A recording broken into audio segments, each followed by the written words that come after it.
Welcome to another story presentation from Read Me a Story Inc., located on the web at readmeastoryinc.com.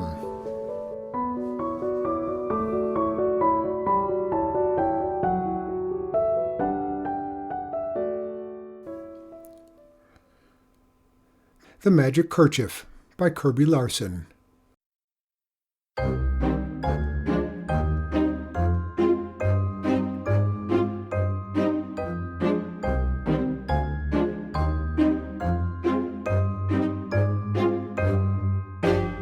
Once upon a time, on a small farm not far from a village, lived a woman named Griselda.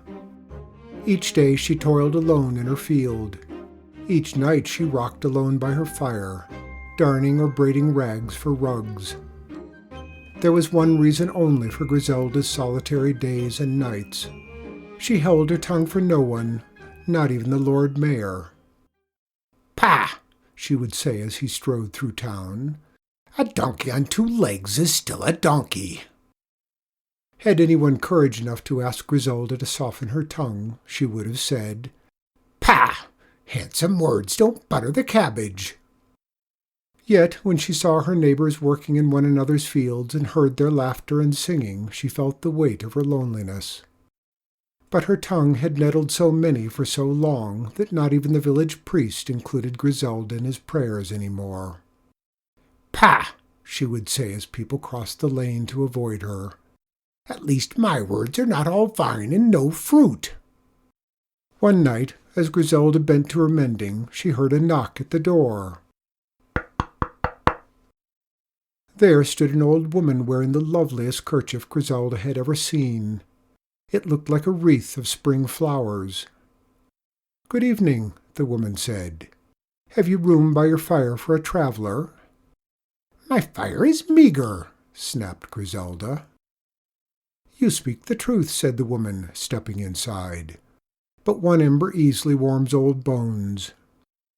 "I suppose you've nowhere to sleep tonight," grouched Griselda as the traveler warmed her toes by the fire. "Your words are true, but don't bother about me," pleaded the visitor.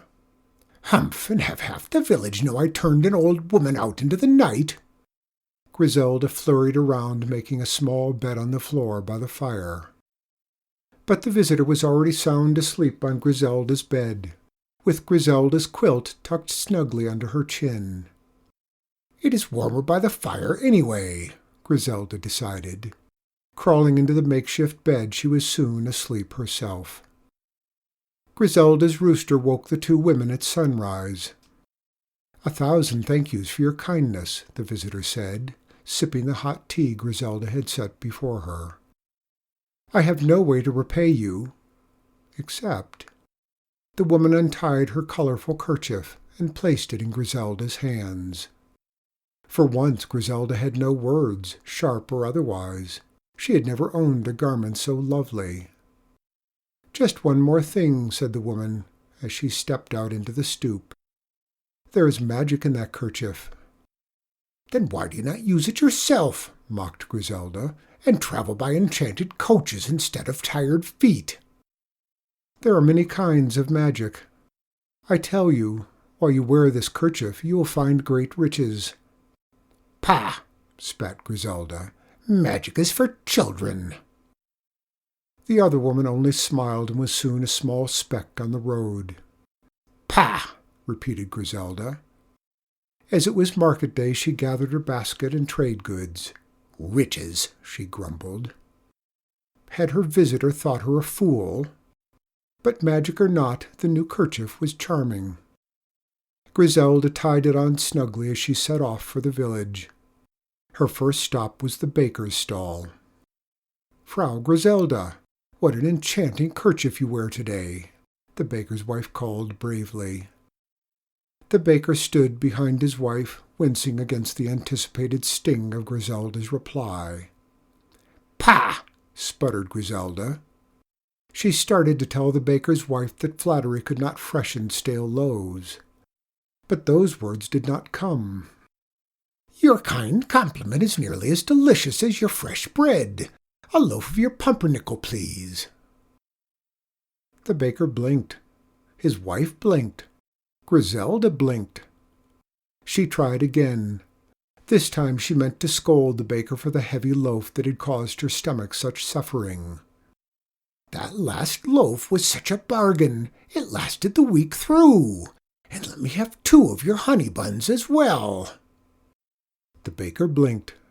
Griselda blinked. The baker's wife quickly handed over the loaf and honey buns, then snatched up Griselda's coins. Confused, Griselda clutched her basket close and hurried down the lane.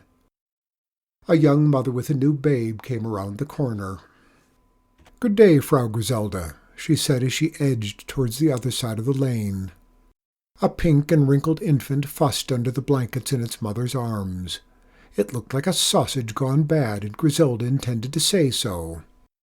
"Ah, what a plump little sausage you have there!" Griselda stamped her foot. What business did her mouth have spitting out this babble? The surprised mother looked again, as if making sure it was really Griselda speaking. "Why, thank you.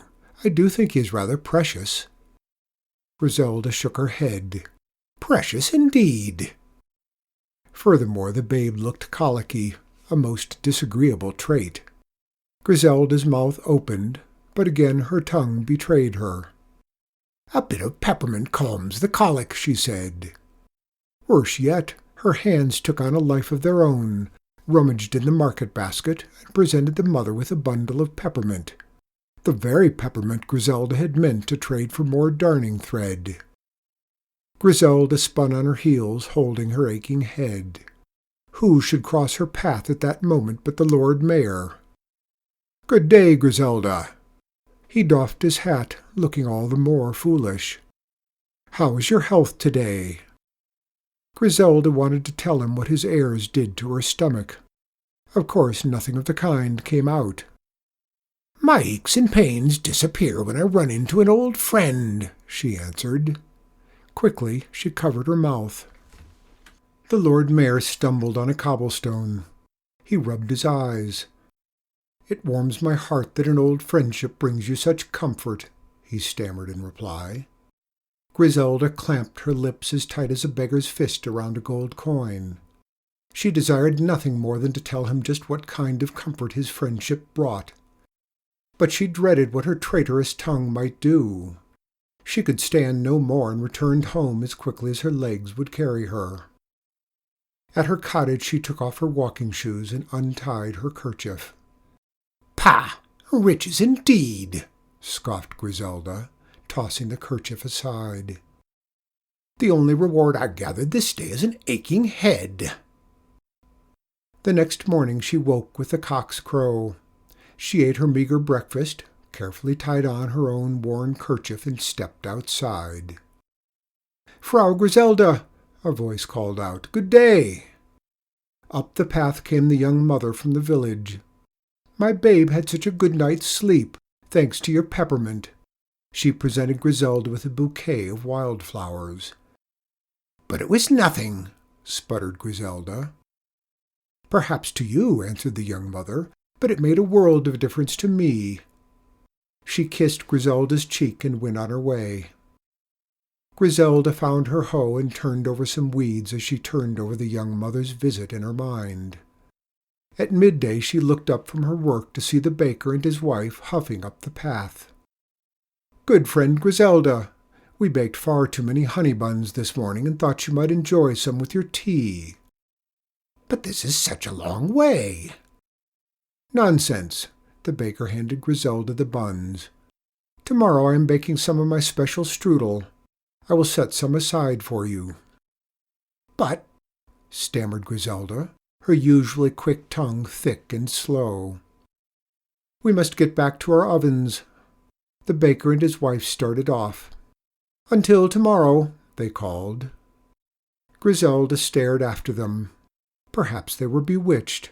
Perhaps the whole village was under a spell. Perhaps— She shook her head.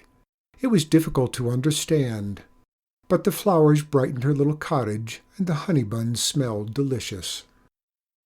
When the sun had set and she had cleaned the supper dishes, Griselda was surprised yet again. Up to the front gates swept the Lord Mayor in his carriage. "Dear Griselda," he called, "let me come sit by your fire, and we'll talk as we did when we were children at our nurse's knee." Griselda invited him in. After all, they had been childhood friends. They nibbled honey buns and sipped tea and talked about old times. Later, when the Lord Mayor had gone, Griselda remembered the kerchief. She looked in the wash-basket, under the hearth-rug, and in every corner of her little cottage. It was nowhere to be found. "Pah!" said Griselda. "No matter. Magic indeed." She blew out the candle and climbed into bed. From that day forth, though Griselda still toiled in her fields by day and rocked by her fire at night, she was rarely alone.